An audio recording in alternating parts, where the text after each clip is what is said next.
Halo sahabat fisika, selamat datang di kelas 11. Perkenalkan, nama kakak Clara Dwi Lestari dari Pendidikan Fisika Untirta. Nah, pada kali ini kita akan membahas fluida statis. Yuk kita simak penjelasannya. Pernahkah kalian melihat nyamuk berdiri di atas air? Kira-kira mengapa ya hal tersebut bisa terjadi? Yuk kita simak penjelasannya. Tegangan permukaan terjadi karena permukaan zat cair cenderung untuk meregang, sehingga permukaan zat cair tampak seperti lapisan tipis. Hal ini terjadi karena adanya gaya tarik-menarik antara partikel zat cair. Jadi, nyamuk dapat berdiri di atas air karena adanya lapisan tipis pada permukaan air dan massa jenis nyamuk yang ringan, sehingga gaya yang diberikan nyamuk tidak dapat menembus permukaan air yang tipis. Sehingga dapat disimpulkan tegangan permukaan adalah kecenderungan permukaan zat cair untuk meregang, sehingga permukaannya seperti ditutupi oleh suatu lapisan tipis. Tegangan permukaan terbagi menjadi dua, satu permukaan dan dua permukaan. Contoh dari satu permukaan ialah tusuk gigi yang kita letakkan secara perlahan di atas permukaan air akan mengapung. Apakah kalian pernah melihat gelembung sabun? Itu merupakan aplikasi dari tegangan permukaan. Ketika kawat U dimasukkan ke dalam air deterjen, kemudian diangkat membentuk lapisan sabun. Karena lapisan sabun terbentuk dua permukaan, maka kita dapat menghitungnya dengan rumus gamma sama dengan F per 2L. Coba perhatikan video berikut ini.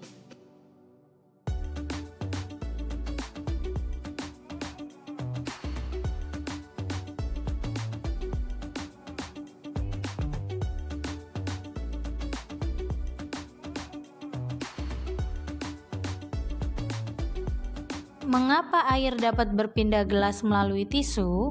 Benar, karena adanya kapilaritas. Kapilaritas adalah gejala atau peristiwa meresapnya zat cair melalui celah-celah sempit atau pipa kapiler.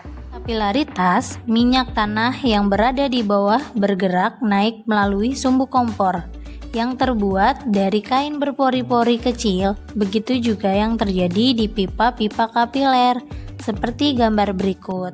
Pada gambar A, kapiler yang berisi air, gaya adhesi antara molekul dengan kaca lebih besar daripada gaya molekul antar air, sehingga permukaan air terlihat cekung dan sudut kontak yang terbentuk kurang dari 90 derajat.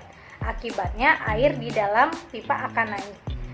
Pada gambar B, pipa kapiler berisi air raksa, gaya molekul raksa lebih besar dari gaya tarik raksa dengan pipa kaca, sehingga permukaan raksa terlihat cembung dengan sudut kontak lebih dari 90 derajat.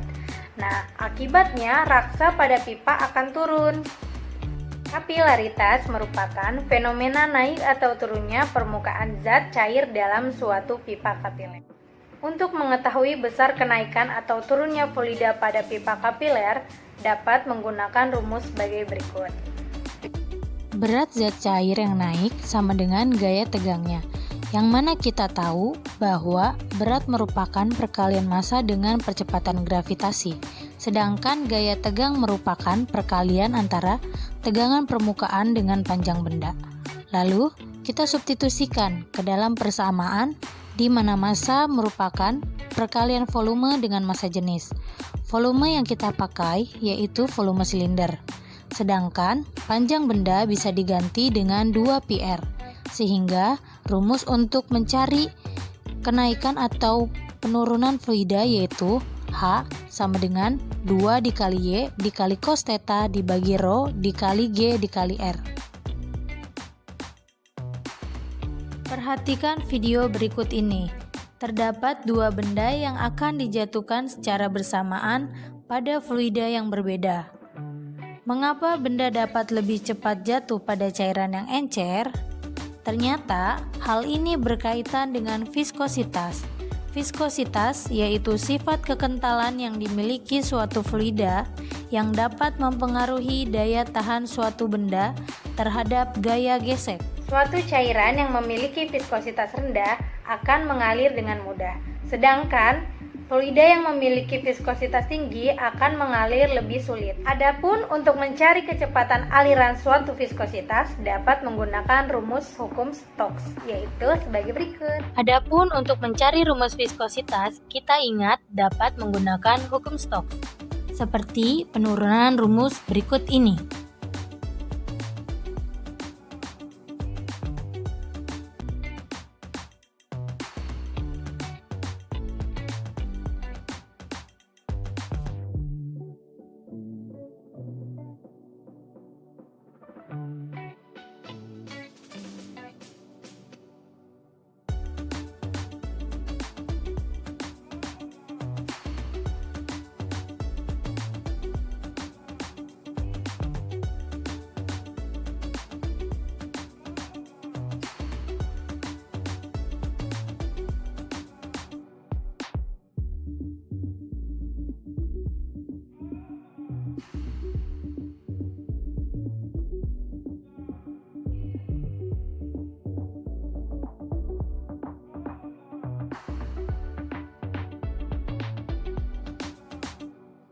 Rumus untuk mencari kecepatan aliran fluida dapat menggunakan rumus sebagai berikut.